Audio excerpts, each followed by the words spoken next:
umaga. Most doctor prescribe pa. Biogesic. Ingat ang simpleng pampakilig, nor sinigang. Nutroplex with Talino Booster Formula. Tulong para bilis isip, todo focus, at bilis diskarte pa. Liver Aid Silimarine Capsule. Liver Aid. It's liver or lover, boys. Unilab. Yan ang alagang Unilab. Healthy energy na ba ang hanap mo? Mag-Enervon araw-araw. Mga tugang, iskaramusa na sa DCGB! Ano nata? Iskaramusa na sa DCGB! Escaramuza, istorya sa kakanan, mano-mano sana. Marina, entra na sa Escaramuza.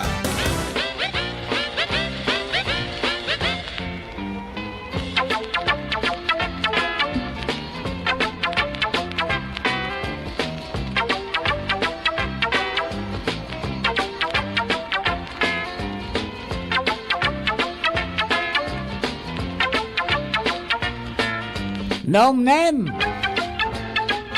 Kumusta na kamo? Okay pa ba?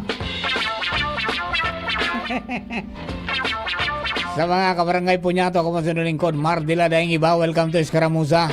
Siyempre, katuwang na po dyan, sa laro technical, Ronald Baldo. As in, siyempre, sa DCGB Social Media Department, dyan po dyan, mga tugang si Jerome Nico Martinez. Kami po, kabos, pinapaabot ng maugmang pangudtuang po sa Indo. Sana tapos na ang kabos. Maray pa kamo. Yan, tapos na. Magurugas, kampinggan, day pagbararag sa lamisa, asin sa banggirahan. Tanganing okay kita pirmi. Ayan, o, day magparasayang na yung pagkaon because everything is paid. Nangyari yan yung kaito, kanarumduman ko ito si Ani Muntag. Yung Peace Corps na nag-star sa mo. Kaito sina executive judge sa Elmer na Lanuzo. Kunyan mga Peace Corps yan yan. Sabi sa kaitong nag-star sa mo si Ani, minakamot ito na talagang sisimot ang plato. Halos day ka na maugas. My mother niya told me, Mar, that everything is paid. That's why, araw nga ka ni magkaong ka ni. Magyari. Di ba? Lilino talagang tuda. Yan mga ayos yan. Huwag magsaya ng pagkaon. Yung food waste, mga tugang iwasan natin yan. Pagkatapos yung food waste natin, yung mga ali dyan sa mga itago ta. Gawin natin abono yan. Ayan, magagamit pa yan di ba? Learn how to make it useful. Para po sa mga kababayan ta. Nald, nakabalo ka na magmukbang? Bawal. Pigagad kang Department of Health, bawal na to. Unhealthy daw Tinukar ko hindi ka nakaging aldaw. Pinapiyaw ko na ka ng aging aldo, pero nagluwas na, Pigpatanida na mismo, mga tugang, kan di pa madubel ang publiko, na dai pagpatronize. Sabihin, huwag tangkilikin. Ito pong itong mukbang, at huwag tularan. Ang mga food vloggers na nagmumukbang sa inda pong contents, dahil nakakagadan harog kan sinaparkan sa rong vlogger mga tugang kanakaging aldaw. So ang sabi ni Health Secretary Ate Derbosa na maiwasan mo niyan sa mga ibang social media platforms, kumbaga talamak ang mukbang as in ini dapat na i-promote dahil baka arugon daw kang publiko na pwedeng magresulta mga tugang sa kagadanon. Yan. Ni Secretary Bosa? Tingnan natin. Basa. Sigon sa Secretary, mas peligroso ang mukbang sa mga homenes dahil pwedeng mainganyar ang mga ini, kaya dapat nabantayan asin masubaybayan kansen ng mga magurang. Sabi ni Bosa, ito ay hindi healthy na behavior at hindi na dapat na i-promote dahil nakamamatay.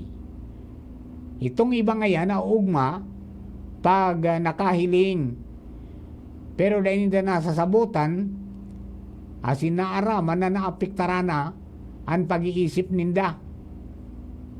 Baka hunaon ngayakan mga hobenes dahil nahiling ninda sa video pwede na mga tugang na arugon pero hindi pala nakakagadan. Yan.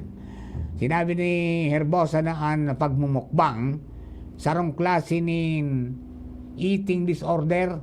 Eating disorder pala yan. Dahil sa depresyon na nagpuon mga tugang sa Korea asin naisip na i-videotape asin pagdilinsyahan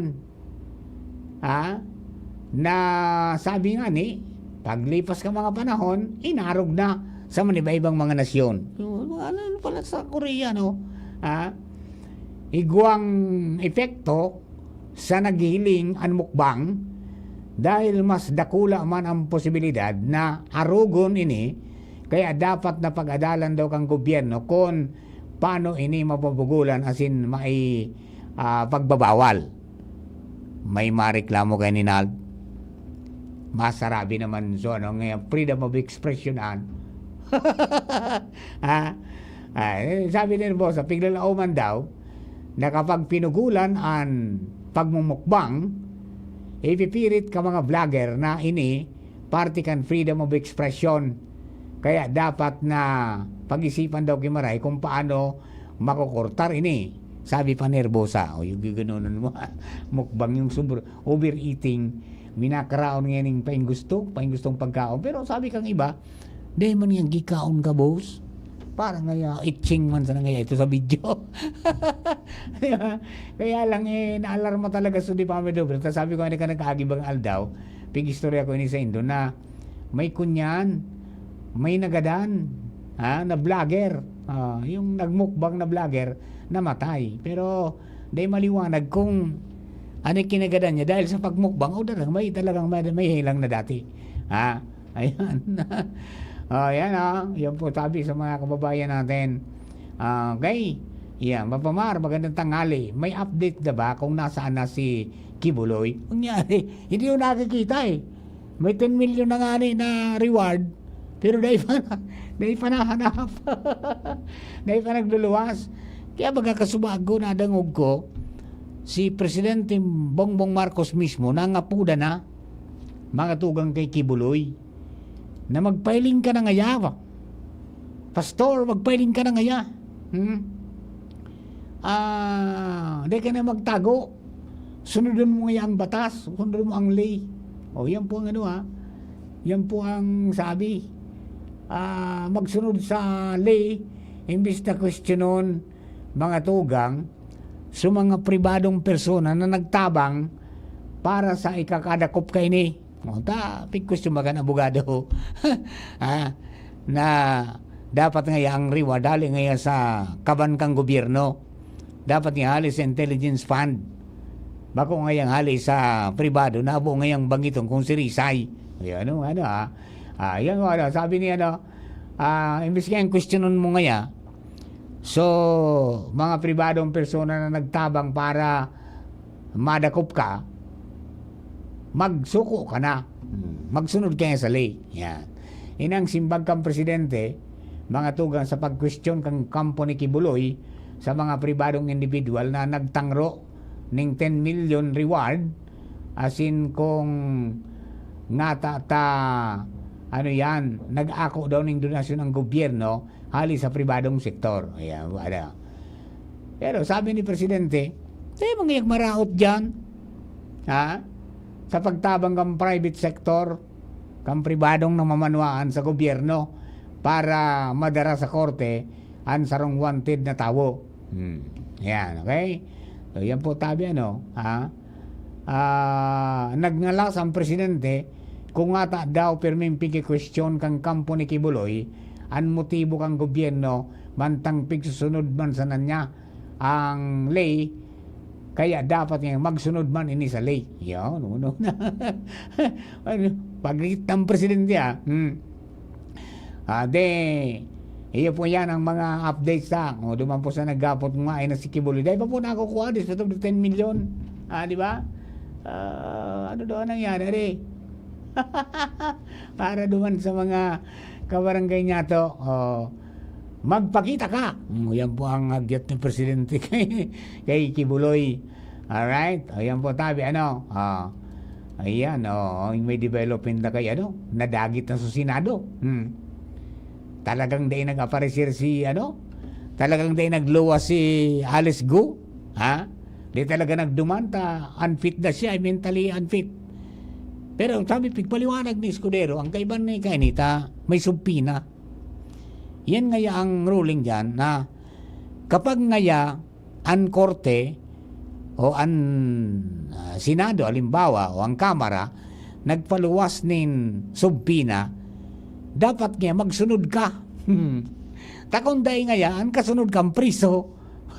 Di ba? Cite in contempt. Ba? O di, ang sabi mga tugang sa update ko niyan, pinag-ordinakan komite kan Senado ang pagpaluwas ng arrest order kontra sa suspendidong alkalde na si Bamban Tarlac Mayor Alice Go.